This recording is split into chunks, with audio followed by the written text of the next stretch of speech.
الحمدللہ رب العالمین والصلاة والسلام علی سید الانبیاء والمرسلین اما بعد فاعوذ باللہ من الشیطان الرجیم بسم اللہ الرحمن الرحیم۔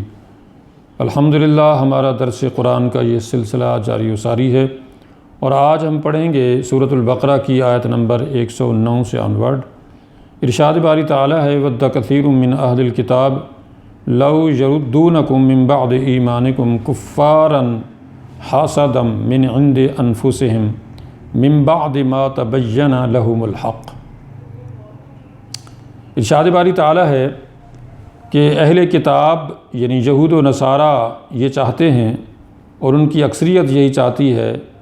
کہ وہ تمہیں بھی اسی طرح سے کافر بنا دیں جیسے وہ خود ہو گئے،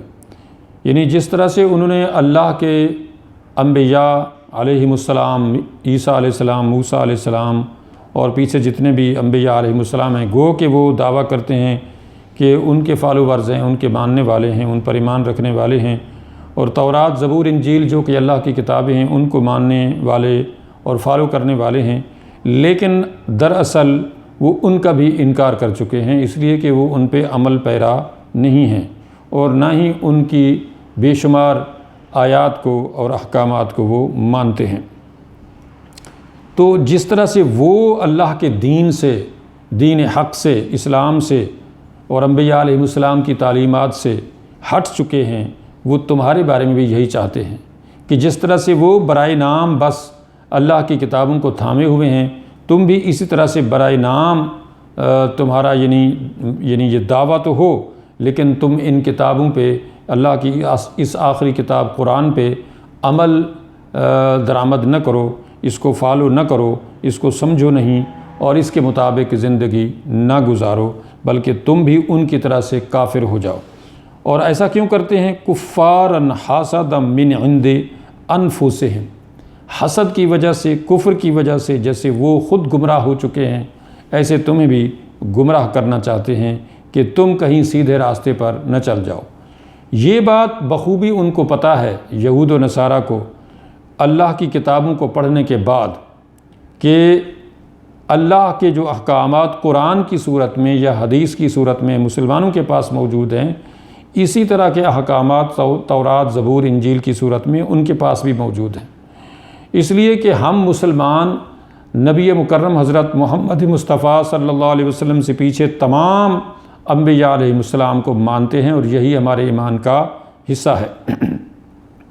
اور اسی طرح قرآن کے ساتھ ہم گزشتہ ساری کتب تورات، زبور، انجیل کو بھی مانتے ہیں کہ وہ اللہ کی نازل کردہ کتابیں ہیں، اور یہی وجہ ہے کہ قرآن میں جگہ جگہ ہم یہ الفاظ پڑھتے ہیں کہ مصدقا لما بین یدیہ، یعنی یہ جو قرآن ہے یہ تصدیق کرتا ہے تورات، زبور، انجیل کی، اس طور پر کہ یہ اللہ کی نازل کردہ کتابیں ہیں، اور بہت ساری باتیں جو قرآن میں ہیں ملتی جلتی ہیں جو آج بھی تورات، زبور، انجیل میں پائی جاتی ہیں۔ اور یہی وجہ ہے کہ بہت سارے یہودی اور عیسائی یہ دعویٰ کر بیٹھتے ہیں کہ جناب قرآن تو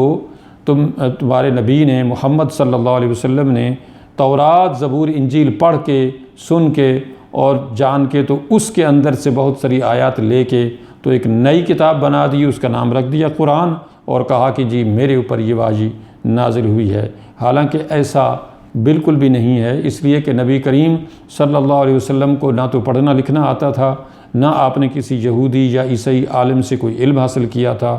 اور نہ ہی ایسا کوئی بھی یعنی تاریخی طور پہ کوئی ثبوت ہے اس بات کا۔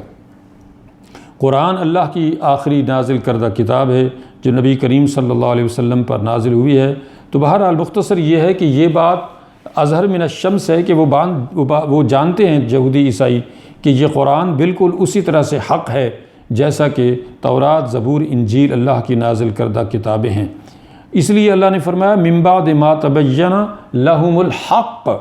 یعنی یہ حق ان پر واضح ہو چکا ہے، یہ بات ان پر ثابت ہو چکی ہے کہ یہی سچ ہے، یعنی قرآن کے اندر جو کچھ ہے بالکل سچ ہے، اور جو کچھ تورات، زبور، انجیل میں ہے وہ بھی سچ ہے، لیکن جس طرح سے وہ تورات، زبور، انجیل کو اس طرح سے نہیں مانتے جیسا کہ اس کا تقاضا ہے، جو کچھ اس کے اندر لکھا ہوا ہے، اسی طرح سے وہ قرآن کو بھی نہیں مانتے، تو وہ دونوں کتابوں کو نہیں مانتے، یعنی گزشتہ کتابوں کو بھی، تورات، زبور، انجیل کو بھی گو کہ دعویٰ کرتے ہیں،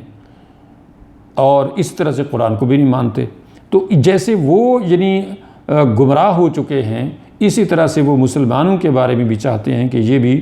گمراہ ہو جائے۔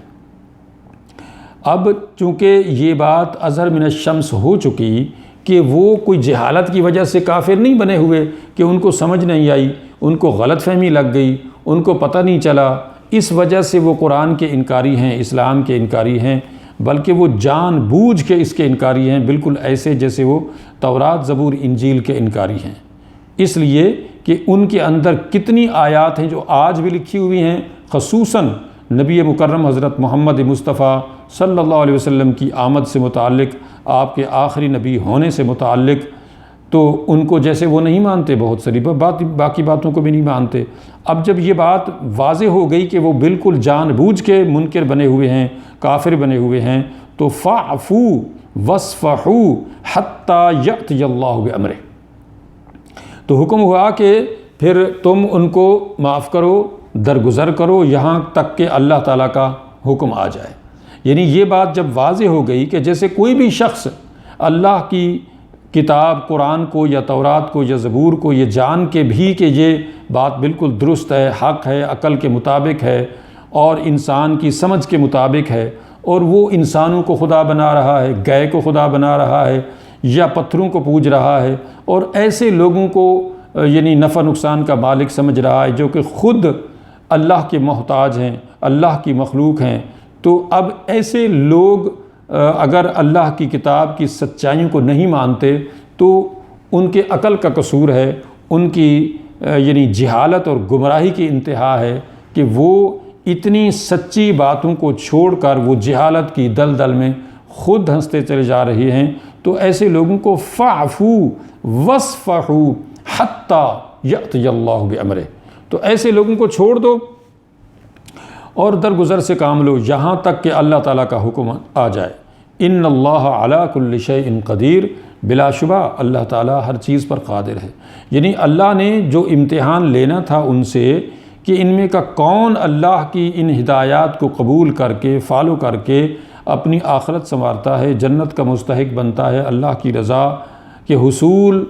کے لیے کوشاں ہوتا ہے، تو اب اگر انہوں نے خود جان بوجھ کے ہی ان احکامات کو پس پشت ڈال دیا ہے، تو اللہ تعالیٰ نے جیسے ان کو چھوڑ دیا ہے ان کی سرکشی میں بھٹکتا ہوا، تو ان کو جانے دو جس طرف یہ جاتے ہیں۔ حالانکہ اللہ تعالیٰ تو اس بات پر بھی قادر ہے کہ ان پر زبردستی یہ مسلط کر دیتا، ان کو کسی مصیبت میں ڈال دیتا، ان کے اوپر کوئی ایسی مصیبت لا کھڑی کرتا کہ مانو اس کتاب کو، ان احکامات کو، ورنہ تمہیں پیس دیا جائے گا اس کے اندر۔ لیکن ایسا زبردستی کا ایمان اللہ کو نہیں چاہیے،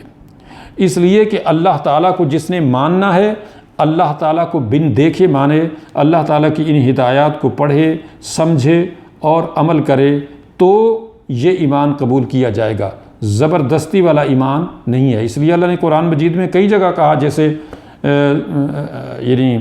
تیسرے سپارے میں سورۃ بقرہ میں آگے ہی آ رہا ہے کہ لا اکراہ فی الدین۔ اکراہ کا معنی ہوتا ہے اکراہ یکرہ، اکراہ کا معنی ہوتا ہے زبردستی، مجبور کر کے۔ آپ کسی کو گولی کے اس پہ رکھ کے تو جی مسلمان ہو جاؤ ورنہ تمہیں گولی، ایسا ایمان نہیں چاہیے، یہ ایمان کا تقاضا نہیں ہے، دین کے اندر زبردستی نہیں ہے۔ مگر یہ آیت جو ہے، کئی مسلمان غلط فہمی کا شکار ہوتے ہیں کہ کوئی مسلمان جو ہے اس کے لیے یہ بات نہیں ہے، یہ ایک کافر کے لیے آیت ہے۔ لا اکراہ فی الدین کا مطلب ہے کسی کافر کو زبردستی ایمان قبول نہیں کرایا جائے گا کہ وہ جو ہے اس کو کسی ڈراوے دھمکاوے کے ذریعے سے مسلمان کیا جائے، اس کو سمجھایا جائے، دکھایا جائے، بتایا جائے، مسلمان ہوتا ہے تو ویل اینڈ گڈ، نہیں ہوتا ہے تو اس کو چھوڑ دو اس کے حال پر، وہ خود اگر جہنم کی راہ پہ چلنا چاہتا ہے تو جانے دو۔ لیکن مسلمان جب کوئی ہو جاتا ہے تو اس کو پھر زبردستی دین کے احکامات پہ عمل کرایا جائے گا، اس کو نماز زبردستی پڑھائی جائے گی، اس کو تمام تر دین کے جتنے بھی احکامات ہیں وہ زبردستی کرائے جائیں گے کہ اب اس نے اسلام کو جان لیا ہے، قبول کر لیا ہے، سمجھ لیا ہے، تو اب وہ اسلامی معاشرے کا حصہ بن چکا ہے، لہٰذا اب وہ مسلمان جو ہے اس کو اس کا پابند بنایا جائے گا کہ وہ اسلامی احکامات پہ عمل کرے، لیکن کسی کافر کو زبردستی مسلمان نہیں کیا جائے گا۔ تو اللہ فرماتے ہیں ان اللہ علی کل شیء قدیر، اللہ قادر ہے اس بات پہ کہ ان کو بھی زبردستی مسلمان کر دے، لیکن اللہ تعالیٰ کو ایسا ایمان نہیں چاہیے۔ وَأَقِیمُوا الصَّلَاةَ وَآتُوا الزَّکَاةَ، نماز قائم کرتے رہو، زکوٰۃ دیتے رہو۔ وَمَا تُقَدِّمُوا لِأَنفُسِكُم مِّن خَيْرٍ تَجِدُوهُ عِندَ اللَّهِ، تو تم اپنی ذات کے لیے اس دنیا میں رہ کے جو بھی کوئی اچھا عمل کرو گے، نماز، روزہ، حج، زکوٰۃ، نیکیاں، جو بھی تم کوئی اچھا عمل کرو گے تو اس کو تجدوہ عند اللہ، تم اللہ کی بارگاہ میں جب پہنچو گے، اس دنیا سے جاؤ گے تو یہ ساری عبادات، یہ سارے معاملات جو بھی تم نے یہاں نیکیاں کی ہوں گی ان کو وہاں پالو گے۔ بالکل ایسے جیسے ایک بندے کا اکاؤنٹ ہوتا ہے بینک میں، اور وہ اس میں تھوڑے تھوڑے پیسے جمع کرتا رہتا ہے، اور اس میں پھر کچھ عرصے کے بعد بہت ساری رقم جمع ہو جاتی ہے، اور پھر وہ اپنی رقم جب چاہے وہ حاصل کر سکتا ہے، اور اس سے کوئی بھی بڑا کام کر سکتا ہے، بڑی چیز خرید سکتا ہے، اپنے آپ کو فیسیلیٹیٹ کر سکتا ہے۔ بالکل بعین ہی ایسے ہی ہمارا اکاؤنٹ کھل چکا ہے آخرت میں، جب ہم نے اسلام کو قبول کر لیا ہے تو ہمارا اکاؤنٹ کھل گیا وہاں آخرت میں جنت کے لیے۔ اب ہم یہاں جو بھی کام کرتے ہیں، نماز، روزہ، حج، زکوٰۃ، سچ اور اس طرح کی ساری جو بھی چیزیں کرتے ہیں، یہ ساری ہماری نیکیاں اس اکاؤنٹ میں جمع ہو رہی ہیں۔ تو اس لیے اللہ نے یہ آیت جو ابھی یہاں پہ میں نے پڑھی ہے کہ وَمَا تُقَدِّمُوا لِأَنفُسِكُم مِّن خَيْرٍ تَجِدُوهُ عِندَ اللَّهِ، تم یہاں کوئی بھی کام کرو گے نیکی کا تو تم اس کو آخرت میں پالو گے اللہ کے پاس، یعنی اللہ کے پاس تم۔ اچھا پھر یہ بھی ہے، قرآن مجید میں بھی کئی جگہ آیا ہے اور حدیثوں میں بھی آیا ہے، جگہ جگہ یعنی یہ قرآن مجید کے اندر بار یاد دلایا ہے کہ یہ جو تم نیکی کرتے ہو اس کا کم سے کم جو صلہ ہے ایک نیکی کا وہ 10 گنا ہے، اور پھر اس کو یہ ہے کہ اللہ تعالیٰ کسی کے لیے 100 گنا، کسی کے لیے 700 گنا، اور کسی کے لیے جتنا چاہتا ہے بڑھا دیتا ہے۔ یعنی ہماری وہ ایک نیکی وہاں پہ نہیں لکھی جاتی، وہ ایک چیز ہماری وہاں نہیں پہنچتی، بلکہ اللہ تعالیٰ اس کو کئی گنا ملٹی پلائی کر دیتا ہے، اور ملٹی پلائی کر کے ہمیں جو ہے وہ وہاں پہ اس کا صلہ عطا فرماتا ہے۔ اور پھر اس کا یہ کرم اور احسان کہ اگر ہم برائی کرتے ہیں تو ایک برائی ہی لکھی جاتی ہے، وہ نہیں ملٹی پلائی ہوتی 10 سے 20 سے 100 سے 700 سے یا کئی گنا سے، نہیں، یہ اس کا احسان ہے کہ ہماری وہ ایک برائی ہی لکھی جاتی ہے، مگر ایک نیکی کم سے کم 10 گنا لکھی جاتی ہے۔ اور ہمارے اخلاص، ہمارے تقوی، ہمارے جذبے، ہمارے ایمانی جو درجہ ہے اس کے حساب سے جو ہے پھر وہ 10 گنا سے لے کے 700 گنا اور کئی 100 گنا، کئی ہزار گنا اور بے شمار گنا جو ہے اللہ تعالیٰ لکھ دیتا ہے۔ یہ اس کا کرم اور احسان ہے۔ تو لہٰذا فرمایا کہ جو کچھ تم یہاں پہ کر رہے ہو یہ تمہارا وہاں پہ محفوظ کیا جا رہا ہے، اور ان اللہ بما تعملون بصیر، یاد رکھو کہ اللہ تعالیٰ تمہارے تمام اعمال کو دیکھ رہا ہے۔ یعنی یہ بات اپنی جگہ درست ہے کہ تمہارا اکاؤنٹ کھلا ہوا ہے، تمہاری نیکیاں وہاں جمع ہو رہی ہیں، اور تمہیں وہاں پہ ان کا صلہ ملنے والا ہے جنت کی صورت میں، اس کی نعمتوں کی صورت میں، انعام و اکرام کی صورت میں۔ جیسا قرآن مجید میں جگہ جگہ یہ آیا ہے کہ جو ہی بندے کا نیک مسلمان کا یہاں سے کوچ ہوتا ہے تو فرشتے اس کا استقبال کرتے ہیں، اس کو ریسیو کرتے ہیں، اور اس کو بڑے اچھے طریقے سے اس کو جو ہے آخرت میں لے جاتے ہیں، اگلے جہان لے جاتے ہیں، اور اس کی روح کو لے جاتے ہیں اور اس کو خوشخبریاں سناتے ہیں۔ جیسے قرآن مجید میں ایک جگہ فرمایا کہ ان الذین قالوا ربنا اللہ ثم استقاموا تتنزل علیہم الملائکہ، یعنی یقیناً جو لوگ یہ کہتے ہیں کہ ہمارا رب اللہ ہے اور پھر وہ اسی بات پر ڈٹے رہتے ہیں یہاں تک کہ ان کی موت کا وقت آ جاتا ہے، تو تتنزل علیہم الملائکہ، ان پر فرشتے نازل ہوتے ہیں۔ تو وہ فرشتے ان سے کیا کہتے ہیں کہ اللہ تخافوا ولا تحزنوا وابشروا بالجنہ، کہ تم کوئی خوف، کوئی غم مت کرو، بلکہ اس جنت کی خوشخبری سنو التی کنتم توعدون، جس کا تم سے دنیا کی زندگی میں وعدہ کیا گیا تھا۔ اب مرنے کے وقت ایسا عالم ہوتا ہے بندے کا کہ اس ٹائم بندہ اتنا پریشان ہوتا ہے کہ اب میرے ساتھ کیا ہوگا، اب ظاہر ہے کہ اس کو پتہ ہے کہ میں نے جو کچھ یہاں دنیا میں کمایا تھا، چاہے کوئی گولڈن پیلس بنایا تھا، چاہے کوئی بہت مہنگی گاڑیاں خریدی تھیں، چاہے کوئی کتنی فیکٹریاں لگائی تھیں، چاہے وہ اس دنیا کا کنگ تھا، بہت اس کے پاس دولت تھی، بڑے اس کے پاس نوکر تھے، بڑے بس وہ منہ سے یعنی کوئی لفظ نکالتا تھا اور فوراً اس کا جو ہے کام ہو جایا کرتا تھا۔ لیکن اب جب ظاہر کے مرنے کے بعد تو یہ ساری چیزیں ادھر، سارے نوکر چاکر ادھر رہ جائیں گے، گولڈن پیلس بھی ادھر رہ جائے گا، بزنس اور فیکٹریاں اور گاڑیاں اور سارا کچھ پیسہ بیلنس، بینک بیلنس ادھر رہ جائے گا۔ اب یہ خالی ہاتھ اس دنیا سے جا رہا ہے، اور یہ بات اس پر اس وقت بالکل واضح ہو جاتی ہے۔ گو کہ اب بھی ہمیں پتہ ہے کہ ایسا ہی ہونا ہے، لیکن ظاہر ہے اس وقت پریکٹیکلی یہ چیز ہو رہی ہوتی ہے۔ اب تو ہمیں یہ ہے کہ ٹھیک ہے جی ہم مریں گے تو پھر دیکھا جائے گا نا، یعنی یہ ہماری سوچ ہے، یہ شیطان نے ہمارے ذہن میں یہ بھرا ہوا ہے کہ چلیں جب جائیں گے تو دیکھا جائے گا۔ حالانکہ دیکھا کیا جائے گا، وہاں پہ ایسا تھوڑی ہے کہ جی واپس آ جائیں گے پھر ہم درست کر لیں گے یا ہمیں چانس دیا جائے گا، تو ایسا تو کچھ نہیں ہونا۔ لیکن بہرحال اس ٹائم جب بندہ یہاں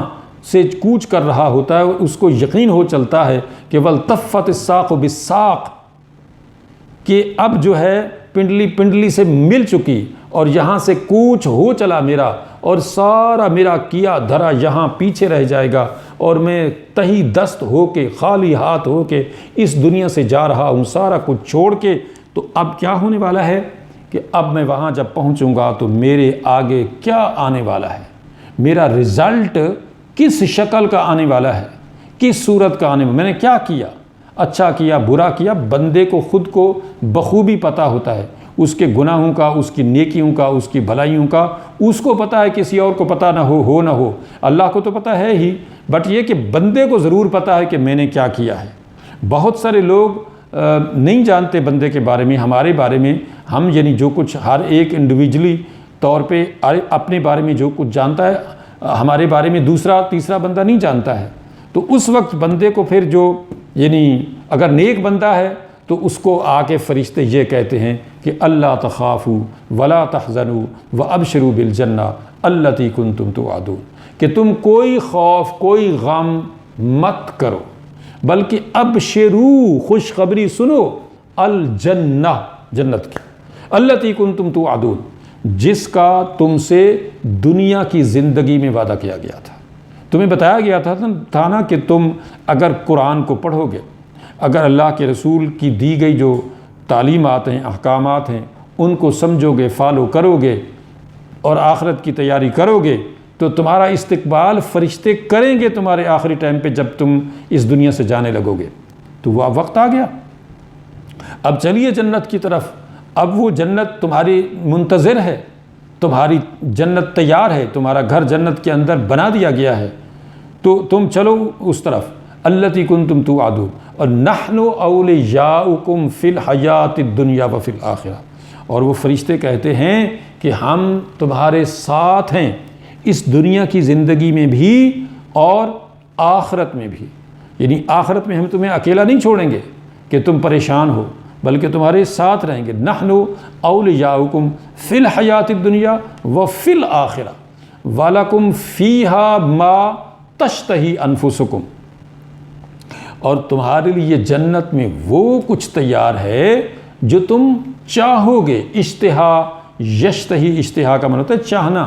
کہ تم جو چاہو گے جنت میں وہ تمہیں ملے گا۔ دنیا کی طرح نہیں ہے کہ پہلے یہاں کام کرو گے اس کے بعد تمہیں کچھ ملے گا، وہاں کوئی کام نہیں ہے، کوئی یعنی انتظار نہیں ہے، تمہارا چاہنا ہے، تمہارا یعنی طلب کرنا ہے، تم نے کہنا ہے، تم نے حکم دینا ہے اور چیز تمہیں مل جائے گی۔ وَلَكُمْ فِيهَا مَا تَشْتَهِي أَنفُسُكُمْ، اور وَلَكُمْ فِيهَا مَا تَدَّعُونَ، یعنی جو کچھ تم چاہو گے اور جو کچھ تم کہو گے وہ سب کچھ تمہیں دے دیا جائے گا، یعنی تمہاری طلب ہونی ہے اور تمہیں وہاں پہ مل جانا ہے، وہ جگہ تمہاری جنت کے اندر تیار ہے۔ اور نزلا من غفور الرحیم، اور یہ سب کچھ بہت بڑے بخشنے والے اللہ رب العزت کی طرف سے مہمان نوازی تمہارے لیے تیار کر دی گئی ہے۔ تو یہ ہے وما تقدموا لانفسکم من خیر تجدوہ عند اللہ، ارے تمہارے لیے تمہارے اعمال کے بدلے میں جو تم یہاں کر کے آگے بھیج رہے ہو، ان کے صلے کے طور پہ، ان کے عوض میں، ان کے بدلے میں اللہ تعالیٰ کے ہاں ان نیکیوں کے بدلے کے طور پہ تمہارے لیے وہاں یہ نعمتیں تیار ہیں۔ اس دنیا سے اب تمہارا کوچ ہونے والا ہے، اور یہاں سے فرشتے تمہارا استقبال کرنے کے لیے تمہارے پاس آنے والے ہیں اور تمہیں لے کے جانے والے ہیں۔ اور اس کے بالکل اپوزٹ قرآن مجید میں بہت ساری آیات ہیں جن کے اندر بالکل اس کا اگینسٹ، اس کا اپوزٹ، اس کا متضاد بیان کیا گیا ہے کہ ایک برا انسان جب اس دنیا سے جانے لگتا ہے تو فرشتے اس کے منہ پر، اس کے چہروں اور اس کے یعنی جسم کو مار مار کے اس کی روح کو نکالتے ہیں اور اس کو لے چلتے ہیں، اور اس کو یعنی پھر سارا منظر دکھایا جاتا ہے اور پتہ چل جاتا ہے کہ آگے اس کے ساتھ کیا کچھ ہونے والا ہے۔ بالکل ایسے ہی جیسے ہم دنیا میں دیکھتے ہیں کہ ایک اچھا انسان، ایک اچھا عہدیدار جو ہے، اعلیٰ عہدیدار، اس کو ریسیو کرنے کے لیے جب پولیس آتی ہے تو کیسے استقبال کرتی ہے، اور ایک برا انسان، ایک کرمنل آدمی جو ہے، اس کو پولیس جب لینے آتی ہے تو اس کا کیسے استقبال کرتی ہے، کس طرح سے اس کو ہاتھ کڑیاں لگاتی ہے اور کس طرح اس کو مار مار کے اور گھسیٹ کے لے جاتی ہے، بالکل بعین ہی اسی طرح سے اس دنیا سے جانے والے انسان کا حشر ہوتا ہے۔ اگر وہ نیک ہے تو تجدوہ عند اللہ، یہ استقبال فرشتے اس کا اس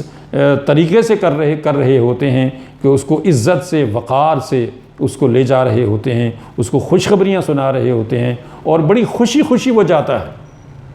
اور چنانچہ حدیث میں آتا ہے جس کا مفہوم یہ ہے کہ جب وہ آگے پہنچتا ہے عالم ارواح میں تو اس کے جو رشتہ دار ہوتے ہیں، یہ نیک انسان کی بات ہو رہی ہے، تو اس کے وہ رشتہ دار اس کا استقبال کرتے ہیں، اور اس کو وہ نیک جو ہیں اس کے رشتہ دار وہاں عالم ارواح میں جو پہنچے ہوئے ہیں وہ اس کو سلام کرتے ہیں، اس سے بات چیت کرتے ہیں، اس سے دنیا کی اس پیچھے جو رہ گئے تھے لوگ ان کا حال احوال پوچھتے ہیں کہ فلاں فلاں کا بتاؤ، فلاں کیسا ہے، فلاں کیسا ہے، فلاں کیسا ہے۔ تو وہ ان کو بتا رہا ہوتا ہے، اور ان میں سے کوئی ایک بندہ بولتا ہے کہ یار یہ بیچارہ ابھی تھکا ہوا آیا ہے دنیا کا، یہ اتنی مصیبتیں جھیل کے آیا ہوا ہے، اس کو تھوڑا آرام کرنے دو، پھر اس سے ہم بات چیت کریں گے، اتنا جلدی مت کرو۔ تو بہرحال ایک نیک بندے کا یہ یعنی جو پروٹوکول ہے وہ اللہ نے قرآن مجید میں جگہ جگہ بیان فرمایا ہے، جیسے اس آیت میں بھی بیان فرمایا ہے کہ وَمَا تُقَدِّمُوا لِأَنفُسِكُم مِّن خَيْرٍ تَجِدُوهُ عِندَ اللَّهِ إِنَّ اللَّهَ بِمَا تَعْمَلُونَ بَصِيرٌ۔ تو اللہ نے فرمایا اقیموا الصلاۃ وآتوا الزکاۃ، نماز قائم کرتے رہو، زکوٰۃ دیتے رہو، اور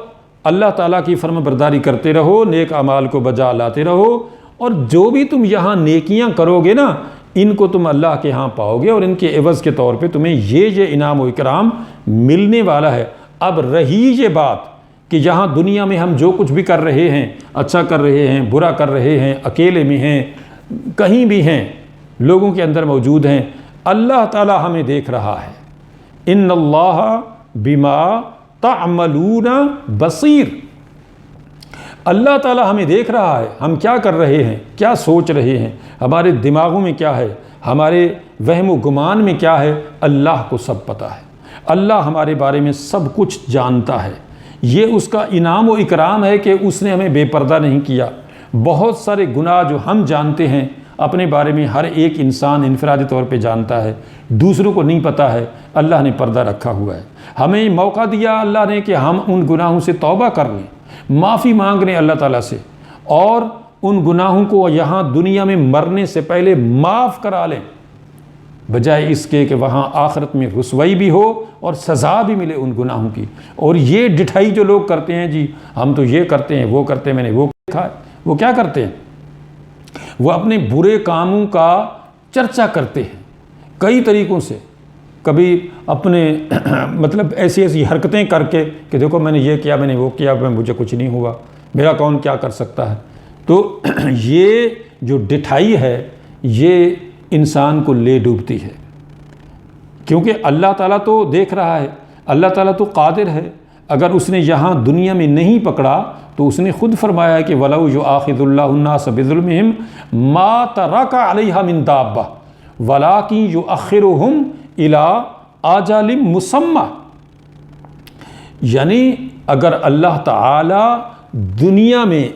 زمین کے اوپر رہنے والے لوگوں کو ان کے گناہوں کی پاداش میں پکڑتا تو کسی کو بھی زندہ نہ چھوڑتا، کوئی بھی یہاں زندہ نہ رہتا، کوئی بھی نہ بچ پاتا اللہ کی پکڑ سے، مواخذے سے، اس لیے کہ اللہ تعالیٰ کو پکڑنے میں کون سی دیر لگتی ہے۔ اللہ تعالیٰ سیکنڈوں میں پوری دنیا کو برباد کر سکتا ہے، زمین کو الٹ کر سکتا ہے، بلکہ تھوڑی سی دیر کے لیے ہلا دے، زلزلہ پیدا کر دے، سارے انسان اپنی ان کنکریٹ کی بلڈنگوں میں کیما بن چکے ہوں گے۔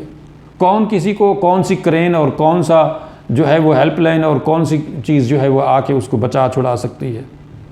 تو یہ اللہ تعالیٰ کے عذاب سے ڈرنا چاہیے ہمیں، یہ یعنی اپنے ذہن میں رکھنا چاہیے کہ اللہ تعالیٰ بخوبی جانتا ہے اور دیکھ رہا ہے ہمارے اعمال کو کہ ہم کیا کر رہے ہیں، اور ہماری جو سوچیں ہیں، جو ہم سوچتے ہیں، اللہ تعالیٰ کو ہماری ان سوچوں کا بھی پتہ ہے۔ لہٰذا ہمیں ہمیشہ اپنے رب کے عذاب سے ڈرتے ہوئے زندگی گزارنی چاہیے، اور وہ اعمال بجا لانی چاہیے جو اللہ کی رضا کا سبب ہوں، جو ہمارے لیے آخرت میں جمع ہوں نیک اعمال، اور جب ہمارا آخری وقت ہو اور جب ہم یہاں سے جانے لگیں تو فرشتے ہمارا استقبال کریں، اور فرشتے ہمیں خوشخبری سنائیں جنت کی، نہ کہ فرشتے جب ہمارے پاس آئیں تو ہمیں جہنم کی خبر دیں، وہ ہمیں مارتے ہوئے ہمارے جسم سے ہماری روحوں کو نکالیں، پھر ہم قبر کے عذاب سے گزرتے ہوئے آخرت میں پہنچیں اور پھر جہنم میں ڈال دیے جائیں، کیونکہ یہ دنیا دباچۂ زندگی ہے۔ ہم میں سے ہر انسان یہاں دنیا میں دباچۂ زندگی، پری فیس آف لائف گزار رہا ہے۔ یہ ریئل لائف نہیں ہے، یہ اصل زندگی نہیں ہے۔ اصل زندگی مرنے کے بعد شروع ہونے والی ہے، اور وہ جنت کی زندگی ہے، اور اسی طرح سے جہنم کی زندگی بھی ریئل لائف ہے۔ ریئل لائف کا مطلب ہے کہ وہاں پہ موت نہیں ہے، وہاں پہ کبھی زندگی کا خاتمہ نہیں ہے۔ جنتی جنت میں ہمیشہ زندہ رہیں گے، اور جہنمی جہنم کے اندر ہمیشہ زندہ رہیں گے۔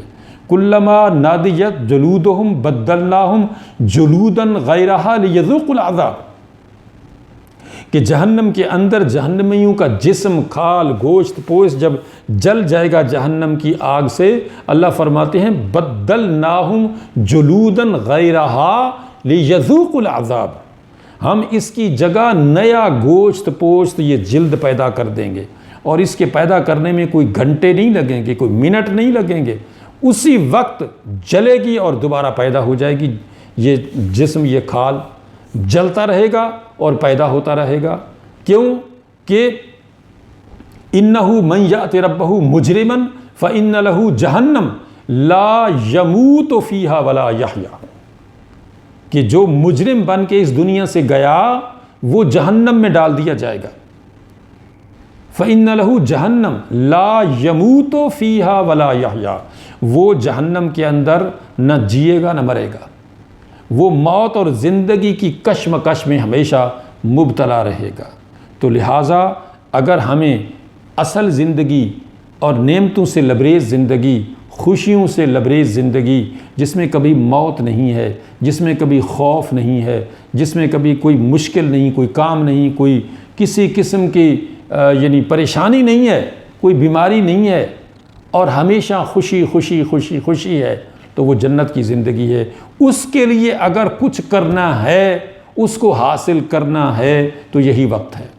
مرنے سے پہلے کا وقت ہے، اور مرنے سے پہلے بھی بلکہ سکرات الموت کے اسٹارٹنگ سے پہلے کا وقت ہے۔ اس لیے کہ جب اس سکرات الموت کا وقت شروع ہو جاتا ہے تو پھر اس وقت بھی ایمان قبول نہیں کرتا اللہ تعالیٰ، اور نہ ہی توبہ قبول کرتا ہے، کیونکہ اللہ تعالیٰ خود فرماتا ہے کہ وَلَيْسَتِ التَّوْبَةُ لِلَّذِينَ يَعْمَلُونَ السَّيِّئَاتِ حَتَّى إِذَا حَضَرَ أَحَدَهُمُ الْمَوْتُ قَالَ إِنِّي تُبْتُ الْآنَ وَلَلَّذِينَ يَمُوتُونَ وَهُمْ كُفَّارٌ، کہ اللہ تعالیٰ مرنے والے کی توبہ اور ایمان قبول نہیں کرتا، کہ جو ساری زندگی گناہوں میں ڈوبا رہا، اور جب اس کی موت کا وقت آیا، فرشتے نے جان نکالنا چاہی، اس وقت کہا کہ تُبْتُ الْآن، کہ اب میں توبہ کرتا ہوں۔ اور وَلَلَّذِينَ يَمُوتُونَ وَهُمْ كُفَّارٌ، اور وہ کافر بھی کہ جو موت کے وقت ایمان لانا چاہتے ہیں، اللہ فرماتے ہیں کہ ہم ان کا ایمان بھی قبول نہیں کرتے۔ لہٰذا سکرات الموت کے اسٹارٹنگ کا کسی کو نہیں پتہ ہے، کس کا ایکسیڈنٹ ہو جائے، کون سوتے سوتے مر جائے، کون بیٹھا بیٹھا گر کے مر جائے،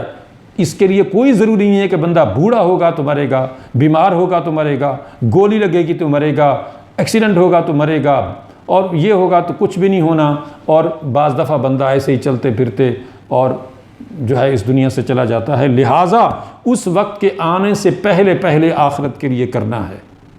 اسی میں ہماری دنیا اور آخرت کا بھلا ہے۔ اللہ تعالیٰ اپنی اس سچی کتاب کو پڑھنے، سمجھنے، عمل کرنے اور دوسروں تک پہنچانے کی توفیق عطا فرمائے،